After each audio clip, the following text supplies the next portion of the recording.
presentamos al doctor Rodrigo Guerra López para que nos siga hablando sobre esta ponencia. Muy buenas noches, tengan todos ustedes. Agradezco mucho a Innovación, Educación y Cultura la invitación para estar este ratito platicando sobre este nuevo documento de los obispos mexicanos que se llama Educar para una nueva sociedad.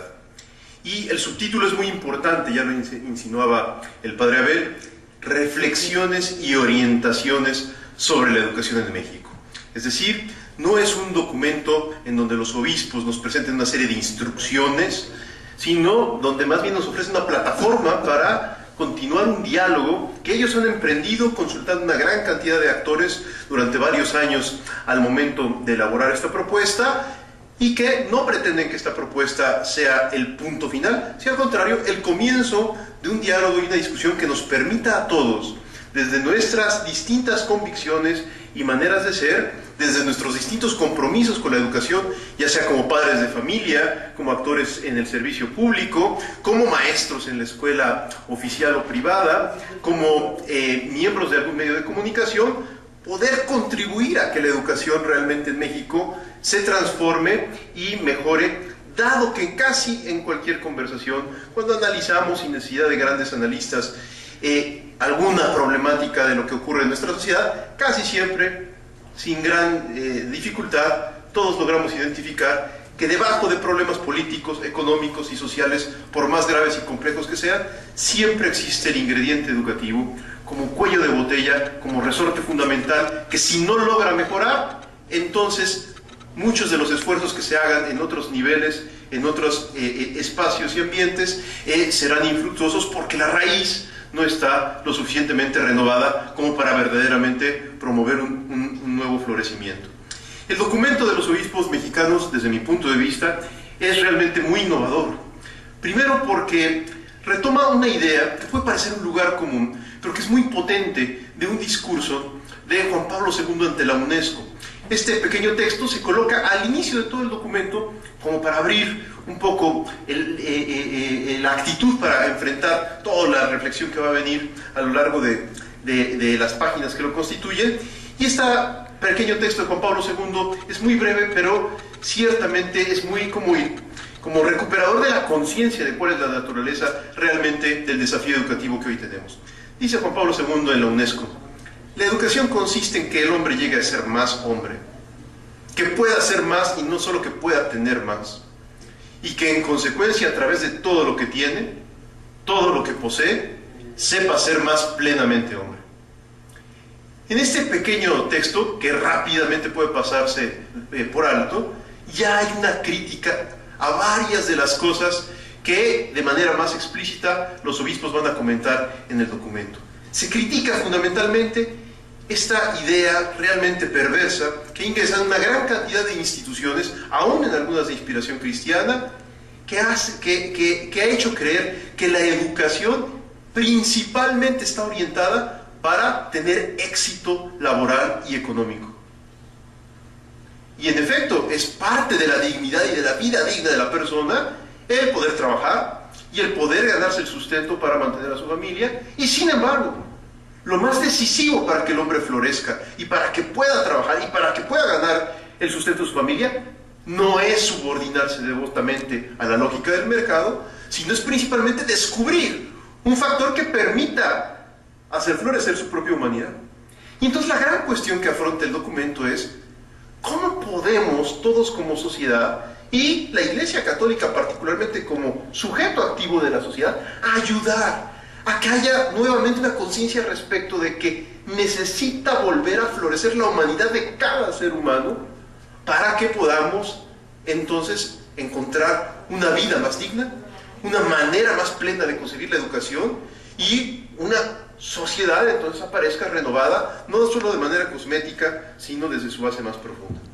El documento para responder a este desafío se estructura en 4 partes. Ya ahorita el doctor Basdrich nos ha hecho un comentario sobre la parte final, que es simplemente una especie de decálogo muy breve que los obispos colocan con algunas líneas de acción en la que nos invitan, sin darnos un plan concreto, porque obviamente en cada diócesis y en cada lugar de la República hay particularidades que cada quien tendrá que atender, pero sí nos invitan a 10 cosas concretas, a 10 compromisos orientados a la acción, para que, por supuesto, nos pongamos a trabajar. Pero esos 10 compromisos que están en la parte final están antecedidos por 3 partes muy importantes en donde los obispos arriesgan una serie de tomas de posición que pueden ser, creo, de mucho interés para todos nosotros. En la primera parte se hace un diagnóstico sumamente analítico sobre la realidad de la educación en México, desde el punto de vista de las causas estructurales que condicionan el modo como la educación está concebida hoy en México y el tipo de sociedad que está generando. Digámoslo así, en la primera parte se trata de demostrar que si hoy nuestra sociedad está llena de violencias y heridas, esto tiene un origen educativo. Esto tiene un origen educativo. Y esto es lo que les permite decir a los obispos casi desde el inicio de esta primera parte, que en México hay que reconocer que estamos en un momento de emergencia educativa. Y emergencia tomada en un doble sentido. Emergencia, la palabra emergencia se puede entender como algo que estaba sumergido, que de repente surge, que emerge desde el fondo y aparece con gran claridad. Por eso se habla de una emergencia educativa. Hoy la educación está apareciendo ante nosotros y se está volviendo a visibilizar después de muchos años de haber permanecido como invisible y poco atendida por parte de muchos actores y de muchos reflectores en nuestra sociedad. Pero segundo sentido de la palabra emergencia. También la emergencia se refiere a cuando hay que hacer algo urgente y necesario. Es decir, cuando hay que actuar ya, con un sentido de urgencia especial. Porque si posponemos nuestra participación en este cometido, muy rápidamente pagaremos las consecuencias negativas de nuestra omisión. Y así ustedes lo pueden leer en las primeras páginas del documento, cómo los obispos tienen unas palabras severísimas respecto de nuestras omisiones en el ámbito educativo, pueden tener graves consecuencias si las continuamos teniendo, empezando por las omisiones que como Iglesia hemos tenido en este terreno. La primera parte, el primer dato, digamos, empírico que nos ofrece como elemento de análisis es, los obispos nos tratan de decir lo siguiente: no estamos en una mera época de cambios, sino en un verdadero cambio de época. Hay todo un paradigma que se está derrumbando y está surgiendo un nuevo paradigma en el pensamiento, en la acción, en el lenguaje, en los signos, en los significados, en las valoraciones. Esto es muy importante. Porque no simplemente por la tecnología, por algún gadget, por alguna moda, por los medios de comunicación contemporáneos, como que la vida se ha acelerado, sino que realmente muchas de las certezas críticamente aceptadas, que caracterizaron a muchas generaciones y les dieron seguridad en sus vidas personales y comunitarias, hoy muchas de esas certezas se están revisando y reformulando. Y los obispos nos dicen que dado que nos encontramos inmersos en un cambio de época, es muy importante que aprendamos a ver que tenemos un nuevo desafío educativo para con las nuevas generaciones, porque los lenguajes, símbolos y signos que antes convocaban al compromiso, a la comprensión y a la adhesión a ciertos valores, muy posiblemente esos símbolos, signos y lenguajes no son ya los mismos que las nuevas generaciones manejan. Por lo tanto, es muy importante que las personas, voy a decirlo así un poco grotescamente, pero que nacimos antes de 1968, levantemos la mano, empezando por los del Presidium, por favor. Está bien, doctor Basrech, con valor, por favor. Entendamos que somos lo voy a decir así, unos viejecitos que fuimos educados bajo un conjunto de certezas que nos dificultan entender la novedad de los nuevos planteamientos y nos hacen mirar a veces hasta a la propia Iglesia desde el canon de las ideologías que caracterizaron a la Guerra Fría, desde la rigidez racionalista, desde una serie de estereotipos y modos cuadriculados de ver y de pensar que nos dificultan atender realmente a la modalidad más dinámica, cualitativa, intuitiva y emotiva de las nuevas generaciones que justamente han adquirido este perfil por rechazo de un paradigma que no respondió a la vida real de la gente real.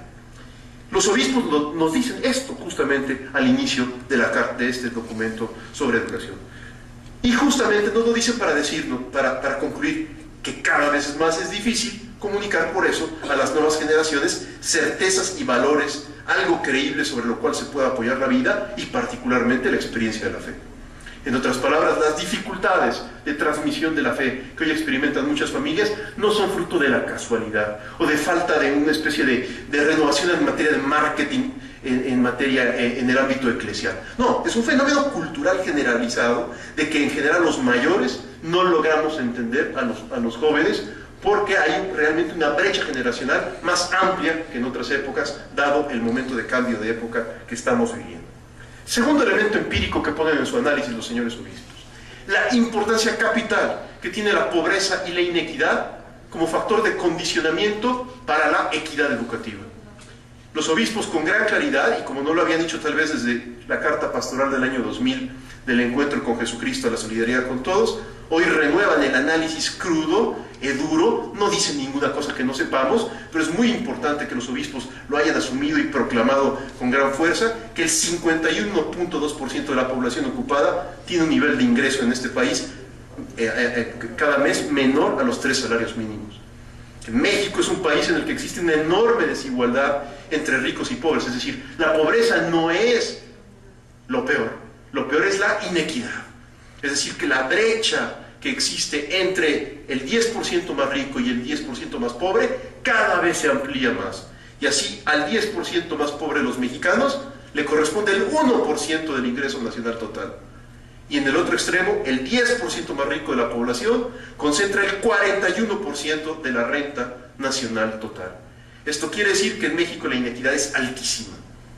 Y por eso los obispos, después de hacer un análisis mucho más amplio que el que estoy haciendo aquí sobre el tema de inequidad, concluyen: no dudamos en afirmar que la injusta distribución de la riqueza en México es un pecado contra la justicia que clama al cielo. Es una calamidad que en México podamos encontrar en la misma calle, caminando, al hombre más rico del mundo y tal vez al mexicano más pobre del mundo, el mismo día, prácticamente en el mismo lugar.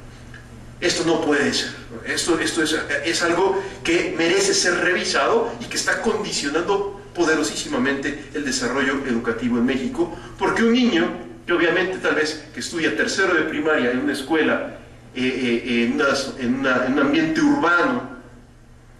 si lo contrastamos con su rendimiento, con un niño que estudia el mismo grado escolar, tal vez en un ambiente rural, tal vez en la sierra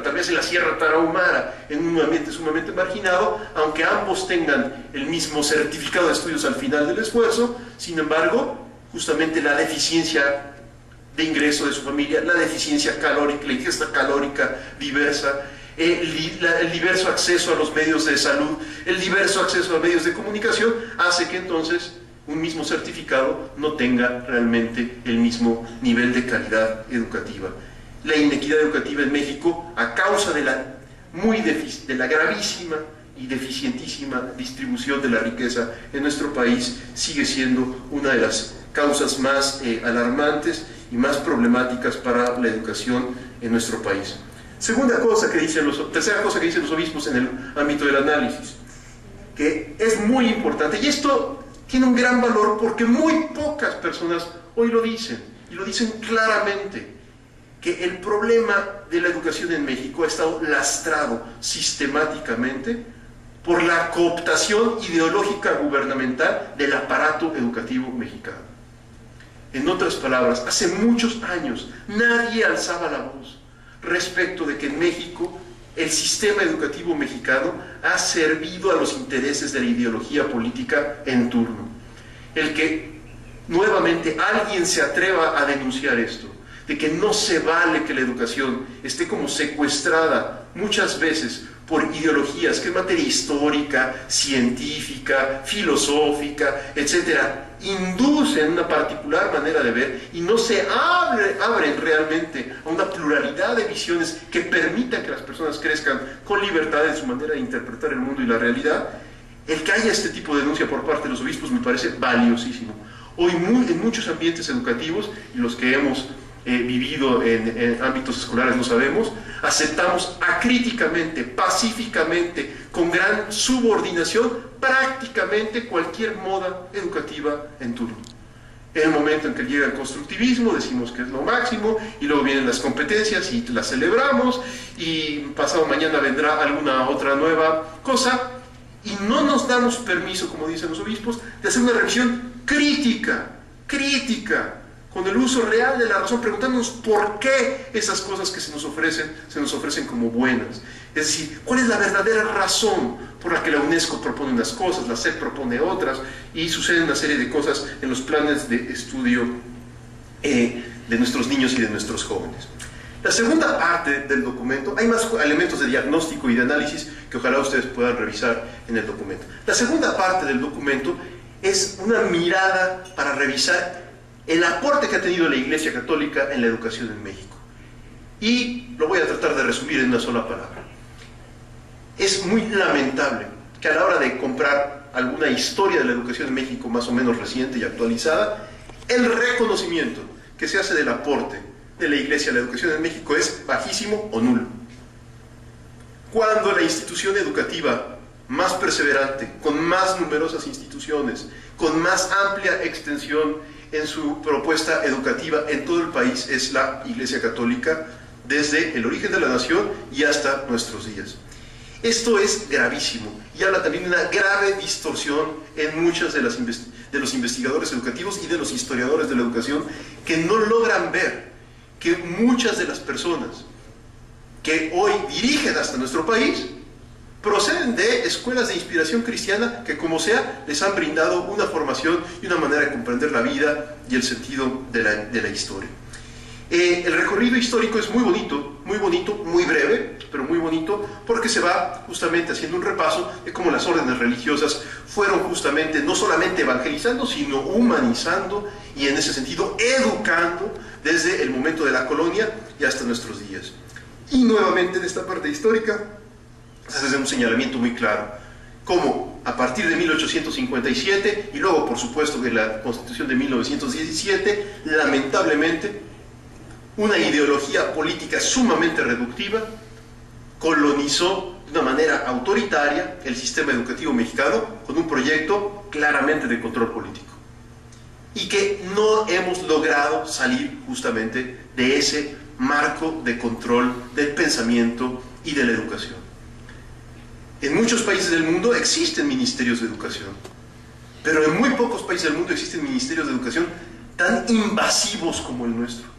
Prácticamente tenemos que pedir permiso para todo. Si el maestro quiere introducir una novedad, si quiere innovar, si quiere modificar ligeramente el plan de estudios, si quiere ajustarlo a la realidad en la que se encuentran sus alumnos por motivos étnicos, lingüísticos, de costumbre, de momento histórico, de la coyuntura social que se está viviendo en el momento, válgame Dios. ¿Sí me explico? Ya no digamos hacer participar a los padres en la toma de decisiones del tipo de orientación que requieran en materia educativa para sus hijos. Los consejos de participación democrática en la educación son apenas modestísimos esfuerzos que no logran cuajar. ¿Por qué? Porque el miedo gubernamental a la participación de la sociedad, a que los padres realmente tengamos el derecho a educar a nuestros hijos con libertad de acuerdo a nuestras convicciones, el que podamos realmente hacer una crítica libre a los programas oficiales sin ser vistos como sospecha, ese miedo oficial sigue persistiendo en muchas instancias educativas gubernamentales. Más aún, no solamente existe miedo, sino en muchas ocasiones existe inducción ideológica de tipo acientífico. Los obispos en algún momento del documento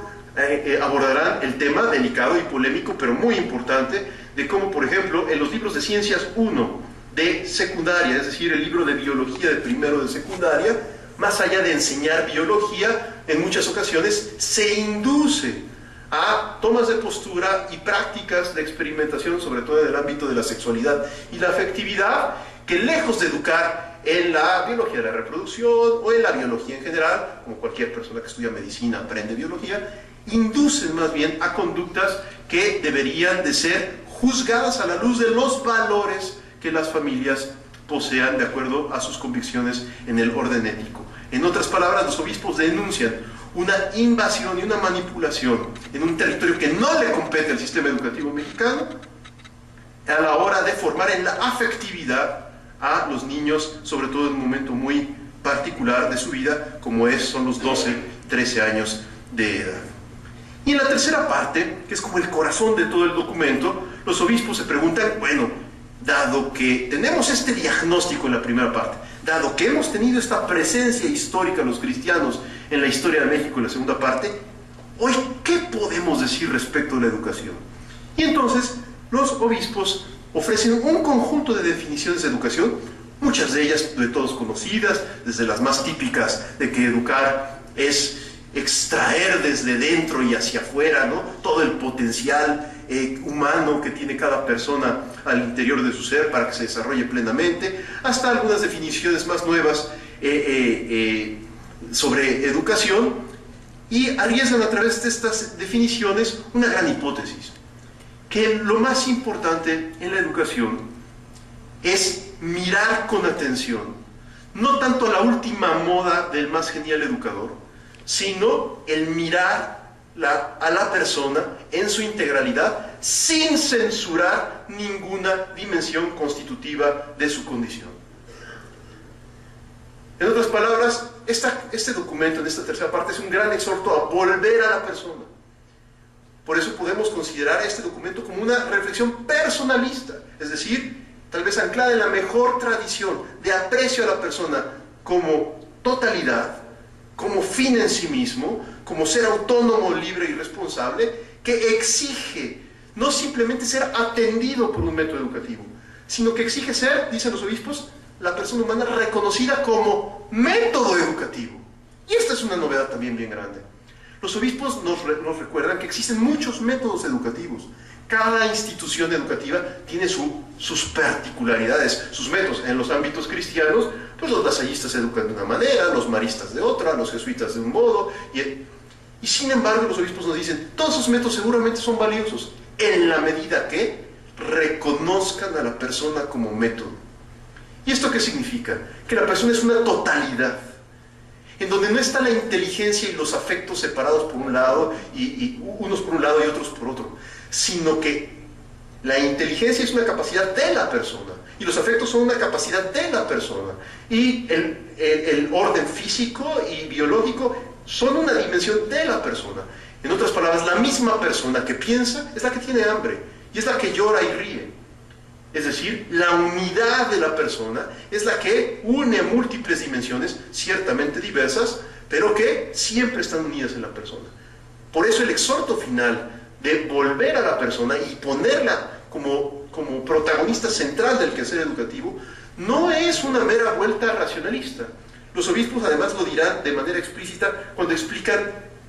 qué es educar. Ellos dirán que educar es no censurar ningún aspecto de los factores de la realidad que constituyen al ser humano y al cosmos. Es muy importante no censurar. Segundo, dirán que por eso la educación debe ser educación para formar la capacidad de uso crítico de la razón y de la conciencia. Dirán que la educación es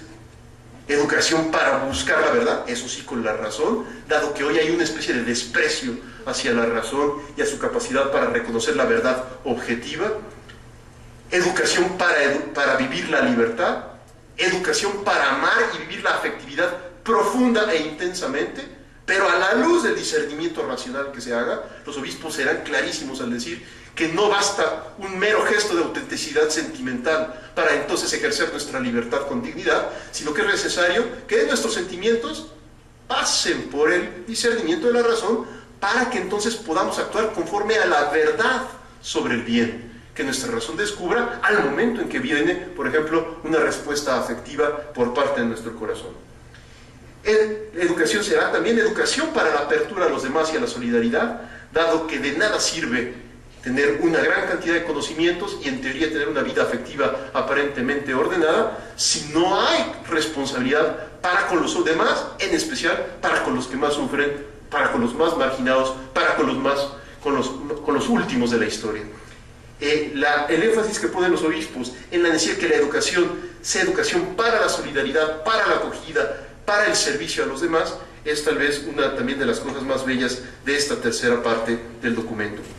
Y al final de esta tercera parte se indicará con gran claridad, y la verdadera educación, ni siquiera en nombre de la laicidad del Estado, renuncia o censura el tema de educar para la trascendencia y para que cada ser humano con libertad se pregunte por el significado último de la vida. A mí también me parece que esto es muy innovador, porque en México hay una especie de temor y de terror de que en la educación no se tuviera que jamás tocar el tema de la trascendencia y del significado último para la vida. Los obispos no abogan por llevar catecismo a las escuelas. Lo que abogan es que no se censuren las preguntas más últimas y definitivas, desde la más tierna infancia y hasta la educación universitaria. Porque esas preguntas son parte del camino de investigación de la verdad científica, pero todavía más allá de la verdad científica, de la verdad que requiere al hombre para encontrar sentido a su vida. En la medida en que la educación afronta el reto del sentido último y definitivo para la libertad, para el corazón, para la razón, en esa medida la educación cumple con su vocación de afrontar realmente las exigencias más profundas de la condición humana y tratar de mostrarles un camino de desarrollo y de plenitud. Los obispos hablarán sobre el papel de los padres de familia, sobre los medios de comunicación, pero por supuesto le darán un papel también muy importante a los maestros, y simplemente menciono uno solo de los comentarios que hacen respecto de el maestro. El maestro no puede limitar su tarea a formar personas solo para que entren a la economía de mercado. Ustedes van a encontrar este tipo de juicios en varias partes del documento, pero en el tema del maestro va a ser muy importante. ¿Por qué? Porque sobre todo algunas nuevas modalidades de educación y de metodologías educativas que han insistido mucho en que los alumnos sean competitivos a través de la adquisición de competencias, que aunque luego ya suelen medio matizarse diciendo que son competencias para la vida, o competencias no solamente para el ámbito laboral, sino para universos más amplios. Sin embargo, la teoría de las competencias ha nacido desde dentro de la lógica del mercado. Entonces, los obispos nos advierten, en buena medida retomando lo mejor de la enseñanza social cristiana, que claro que los cristianos estamos a favor de la economía de mercado, pero no a favor de una sociedad de mercado. Es decir, no todo se compra y se vende a la luz de la lógica del mercado, y mucho menos las personas y su necesaria formación. Por eso, en este punto serán siempre muy críticos y creo yo muy proféticos, y yo creo que mandarán un mensaje pues, a todas las instancias educativas, particularmente las universidades que se autodenominan de inspiración cristiana, que muchas veces son las primeras en traicionar justamente estos nobles propósitos educativos al solo concentrarse en intereses de mercado y tratar de conquistar solamente espacios de mercado educativo a través de estrategias puramente empresariales a la hora de plantear su propia expansión educativa. Los obispos entienden profundamente la realidad de las instituciones escolares y universitarias, saben también, por ejemplo, del deficiente marco fiscal en el que se encuentran, y por eso recomendarán de que las escuelas luchen porque sean reconocidas por su aporte al bien público. Aunque sean instituciones privadas, aportan bienes públicos que merecen ser reconocidos por parte del Estado, y por eso seguramente podremos mejorar los marcos fiscales para que su aporte al bien común de la nación sea reconocido por todos y no sean vistas simplemente como otra institución prestadora de servicios más dentro de nuestra sociedad. Y así es como llegamos a la cuarta parte, que ya el doctor Bastres nos hizo favor de comentar, y en donde se comenta la importancia de la centralidad de la persona, la familia, formar a los formadores y otros temas ahí. Solamente me detengo en el tema 10, en el apartado 10, en donde los obispos señalan: es importante que los cristianos aprendamos sin vergüenza, sin espacio de vergüenza, sin vergüenza, a mirar a Cristo y a María como sentido y plenitud del proyecto educativo de la Iglesia. En los años 70, 80 fue muy común al interior de la Iglesia Católica creer que una estrategia efectiva para el anuncio cristiano era hablar de valores cristianos pero no de Cristo, creyendo que de esa manera la gente no se iba a espantar, porque como que hablar demasiado de Cristo podía alejar a la gente de un verdadero camino educativo y de un acercamiento pues, hasta el misterio de Dios. Los obispos, yo creo que, y siguiendo en esto en buena medida al Papa Benedicto XVI, se han dado cuenta que esto es una gran trampa. Justamente el número 1 de la primera encíclica de Benedicto XVI dice así a la letra: no se comienza a ser cristiano por una decisión ética o por una gran idea, sino por el encuentro con un acontecimiento, es decir, por el encuentro con una persona viva, a partir de la cual la vida adquiere una nueva orientación, una orientación decisiva. Fin de la cita. ¿Qué quiere decir esto? Que en nombre de que había que como que desintoxicar de Cristo a la propuesta educativa cristiana y solamente reducirle a un conjunto de valores cristianos, el resultado fue que se formaron a un montón de personas en valores de, digámoslo así, en los valores de la vida burguesa. Aparentemente serviciales, generosos, alegres, limpios. No se han visto esas escuelas, ¿no?, que hacen la semana de la limpieza, la semana de la alegría, la semana de la puntualidad, en fin, ¿no? Y pues todos esos son valores seguramente muy bellos. Pero lo esencial cristiano también en esta propuesta aparece, y los obispos no tienen miedo de anunciarlo. Lo esencial cristiano no es afirmar valores, sino es afirmar que una persona, antes que por mi coherencia a partir de ciertos valores, me abraza, me acoge y me perdona y me busca, no importa dónde me encuentre. El enfoque, como hablan de Jesucristo y de María los obispos en este documento, es particularmente conmovedor, porque no está hecho para los creyentes, está especialmente hecho para los no creyentes, para que el no creyente pueda, al oír hablar de Jesús y de María, encontrar que la propuesta que hace la Iglesia es ofrecer ante todo la experiencia de acogida y de perdón que Jesús y María ofrecen. Por eso no es un recurso meramente piadoso el usar como décima acción por parte de los obispos, el afirmar que hay que mirar a Cristo y a María como sentido y plenitud del proyecto educativo de la Iglesia. Al contrario, es decir, con valor, que aún el no creyente puede empezar a sospechar que en una de esas el cristianismo tiene algo que ofrecer, si el cristianismo se presenta auténticamente no como una mera propuesta moral o moralista, sino como el encuentro con una persona que acoge, que perdona y que siempre se la juega por el más débil y por el que más sufre. Así, viendo las cosas, a mí me parece, al menos a mí, que este documento, que sin lugar a dudas es una plataforma de discusión, no es un documento con indicaciones o con órdenes para seguir, sino que es una plataforma de discusión, puede animar, y de hecho está animando, y está siendo sorprendentemente mejor recibido de lo que yo creo que los propios obispos se esperarían. Ha sido presentado prácticamente en todos los ambientes educativos, formales e informales, ha sido presentado en escuelas públicas, privadas, universidades, etc. Y está empezando a ser comentado y acogido de una manera muy sorpresiva, al menos para mí, en estos pocos meses que lleva su distribución. Ojalá todos lo podamos consultar, leer con interés. Muchos de nosotros seguramente fuimos al cine a ver por ahí alguna película en donde ya se denunciaban algunos problemas de nuestra crisis educativa mexicana y salimos más o menos conscientes e indignados. Creo que los obispos ahora